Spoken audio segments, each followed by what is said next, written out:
윤석열 대통령이 어제 취임 후 처음으로 재의 요구권 국회에 다시 논의해달라라고 요구하는 권리죠. 이른바 거부권입니다.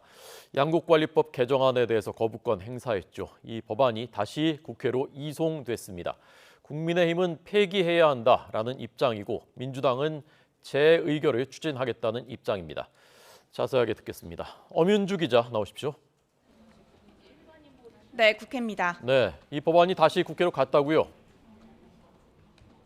네, 헌법에 따라 대통령이 제2 요구권을 행사한 법은 다시 국회에서 재의결 절차를 밟아야 합니다. YTN 확인 결과 어제 바로 국회로 이송됐는데요. 법안 재의결은 재적의원 과반 출석에 출석의원 3분의 2 이상 찬성을 요건으로 하는데 재의결 시 해당 법안은 법률로 확정되고 정부도 이를 받아들여야 합니다. 재적의원 299명 가운데 여당 의원이 3분의 1을 넘기 때문에 개정안은 사실상 폐기 수순에 들어갈 것이라는 관측이 많은데요. 하지만 이에 앞서 여야 공방이 치열합니다. 민주당은 여당 내 반란표 등을 노리고 일단 재의결을 추진하는 동시에 양곡관리법 개정안을 새로 만들어 대체 입법을 추진하는 방안도 검토하고 있습니다. 진성준 원내수석 부대표는 아침 라디오에서 지금의 법안 내용 그대로 본회의에 표결을 붙이겠다면서 여당 내에서도 찬성표가 나올 수 있을 것으로 내다봤습니다. 반면 국민의힘은 정부의 의무매입 조항이 있는 한 양곡관리법은 폐기해야 한다는 입장인데요. 장동혁 원내대변인은 아침 라디오에서 민주당의 대체 입법 추진 움직임에 대해서 내년 총선 직전 대통령이 재의 요구하는 모습을 보이면서 유리한 고지를 점하기 위한 정치적 의도라고 꼬집었습니다. 양측의 신경전은 오늘 오후 진행되는 대정부 질문에서도 계속될 것으로 보입니다. 사회교육 분야 대정부 질문에서 여야는 최근 주 69시간 근로제로 논란이 된 근로시간 개편안 추진 과정 등에 대한 질의를 집중적으로 이어갈 예정입니다.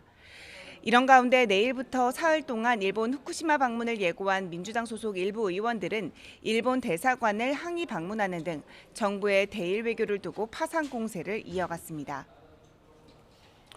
네, 알겠습니다. 자, 이 양곡관리법 문제는 잠시 뒤에 전국 좌담에서 더 자세하게 분석을 하겠습니다.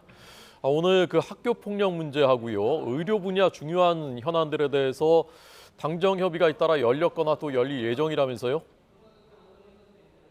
네, 조금 전 국민의힘과 정부는 학교폭력 근절을 위한 종합대책을 마련했습니다. 먼저 학교폭력에 엄정 대응하기 위해 생활기록부에 학교폭력 가해기록 보존 기간을 연장하고 현재 수시에 반영하고 있는 학교폭력 가해 기록을 수능 위주의 정시 전형에까지 확대 반영하겠다고 밝혔습니다. 또 피해 학생이 우선 보호받을 수 있도록 제도적 미비점을 개선하겠다고 약속했는데요. 이와 함께 학교폭력 근절 종합대책의 원활한 추진을 위해 관련 입법을 조속히 추진하기로 합의했습니다.